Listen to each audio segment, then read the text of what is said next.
Valencia kembali gagal memetik 3 poin saat bertandang ke Stadion Nuevelo Mirandilla.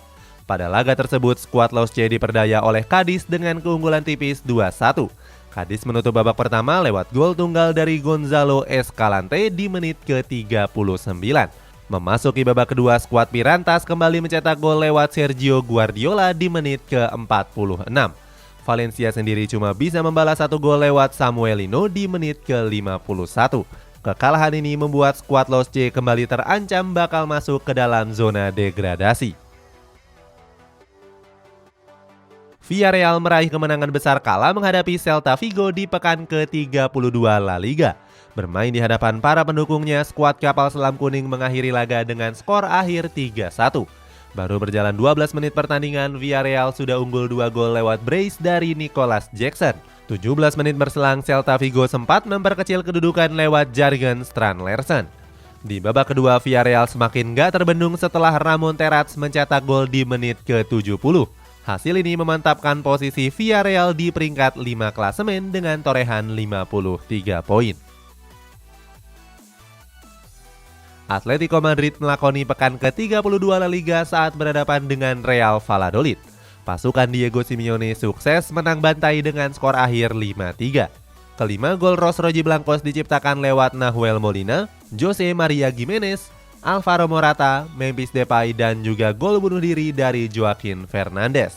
Sedangkan skuad Pucela cuma mampu membalas lewat Sailerin dan juga Sergio Palomo. Antoine Griezmann dan kawan-kawan kini masih bertengger di peringkat 3 klasemen dengan koleksi 66 poin.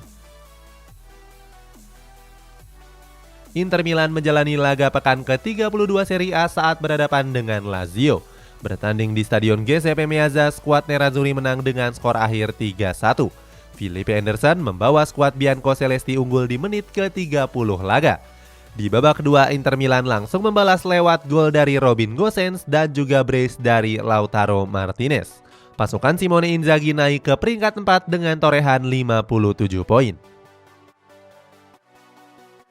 Napoli gagal meraih 3 poin penuh saat menjamu tamunya Salernitana di pekan ke-33 Serie A. Pada laga itu, skuad Partenopei cuma bisa bermain imbang dengan skor 1-1. Napoli unggul terlebih dahulu lewat gol dari Matias Oliveira di menit ke-62 pertandingan.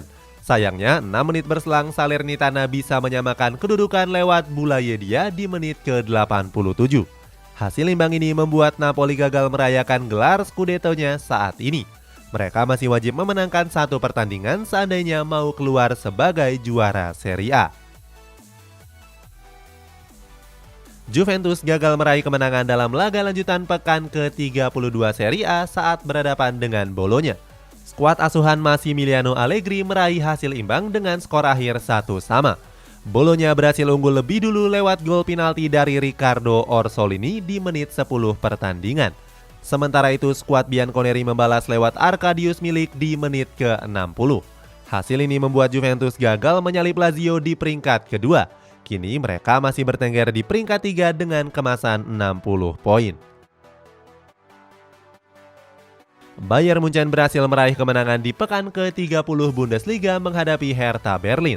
Skuad di Rotten sukses meraih kemenangan dengan 2 gol tanpa balas. Kedua gol skuad asuhan Thomas Tuchel dicetak lewat Serge Gnabry di menit ke-69. Kemudian disusul oleh gol dari Kingsley Coman di menit ke-79 laga. Bayern Munchen kini naik ke puncak klasemen dengan mengemas 62 poin. Paris Saint-Germain gagal meraih hasil maksimal dalam laga lanjutan pekan ke-33 Ligue 1 Prancis menghadapi FC Lorient. Anak asuh dari Christopher Galtier harus takluk dengan skor 1-3. Ketiga gol Lorient dilesakan oleh Enzo Levy, Darlin Yongwa dan juga Bamba Dieng. Sementara itu, skuad Les Parisiens cuma mampu membalas lewat Kylian Mbappe di menit ke-29. Walaupun kalah, PSG tetap memuncaki klasemen dengan torehan 75 poin. PSV Eindhoven bermain dengan hasil imbang kala menghadapi Ajax Amsterdam di partai final Piala KNVB. Kedua tim sama-sama mengakhiri laga dengan skor sama kuat, yakni 1-1. Ajax Amsterdam sendiri unggul terlebih dahulu lewat gol bunuh diri dari Jarrad Brandtwaite di menit ke-42. Beruntung di babak kedua PSV bisa membalasnya lewat Thorgan Hazard di menit ke-67. Laga yang berakhir imbang ini kemudian dilanjutkan ke babak extra time. Sayangnya, kedua tim lagi-lagi gagal mencetak gol sampai dengan peluit panjang dibunyikan. Alhasil, laga ini terpaksa dilanjutkan ke babak adu penalti. 3 penendang Ajax Amsterdam seperti Brian Brobby, Jurrien Timber, dan juga Edson Alvarez gagal menjalankan tugasnya dengan baik. Dengan begitu, PSV Eindhoven pun dipastikan juara setelah menang adu penalti dengan skor 2-3. Keberhasilan itu nggak terlepas dari peran sang pelatih Ruud van Nistelrooy. Ini menjadi gelar perdana Nistelrooy sejak membesut PSV Eindhoven senior di bulan Juli yang lalu. Di sisi lain, gelar ini juga menjadi gelar kedua PSV secara berturut-turut. Sebelumnya, di musim lalu mereka keluar sebagai juara dengan mampu mengalahkan Ajax Amsterdam dengan skor 2-1.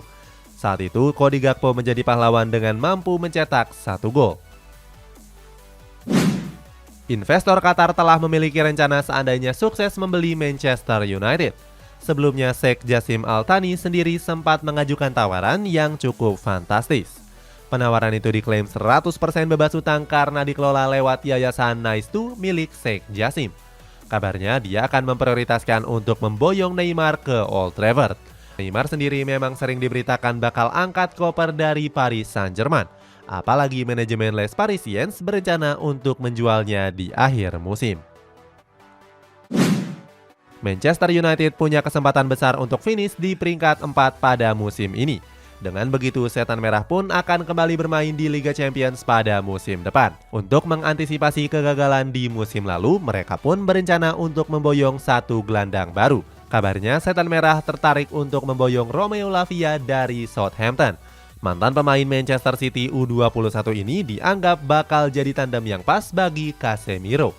Akan tetapi, The Red Devils harus merogoh kocek 25 juta euro atau setara 409 miliar rupiah. Mark Guehi jadi salah satu pemain yang paling menonjol di jantung pertahanan Crystal Palace. Tercatat, dia telah tampil dalam 33 pertandingan Premier League dengan torehan 1 gol. Berkat penampilan gemilangnya tersebut, Guehi pun tengah menjadi incaran raksasa kota London, Arsenal. Bek asal Inggris itu digadang-gadang bakal menjadi tandem yang tepat untuk William Saliba. Kehadirannya pun diharapkan bisa memperkuat sektor lini belakang The Gunners yang dianggap masih cukup rapuh. Arsenal sedang gencar mendatangkan gelandang Chelsea yakni N'Golo Kante. Pemain asal Prancis itu dinilai ideal untuk mengisi sektor tengah skuad asuhan Mikel Arteta. Sayangnya, Kante dikabarkan menolak untuk bergabung ke raksasa kota London tersebut. Dikutip dari The Athletic, dia mengatakan kalau saat ini dirinya masih nyaman berseragam The Blues. Kabarnya, N'Golo Kante akan memperpanjang kontraknya di Stamford Bridge dalam waktu dekat. Saat ini pihaknya sedang berbicara dengan manajemen The Blues mengenai hal tersebut. Karim Benzema akan menambah masa baktinya bersama Real Madrid selama 1 tahun. Itu artinya bomber asal Prancis itu akan bertahan di Santiago Bernabeu sampai dengan tahun 2024. Meskipun begitu, Real Madrid ingin mencari pengganti Benzema di musim panas nanti. Bersumber dari El Nacional, manajemen Los Blancos dikabarkan tertarik untuk merekrut Paulo Dybala dari AS Roma. Rencananya Los Blancos akan mengaktifkan klausul rilis Dybala sebesar 12 juta euro. Pemain Argentina itu memang tampil gemilang sejak didatangkan dari Juventus di musim lalu.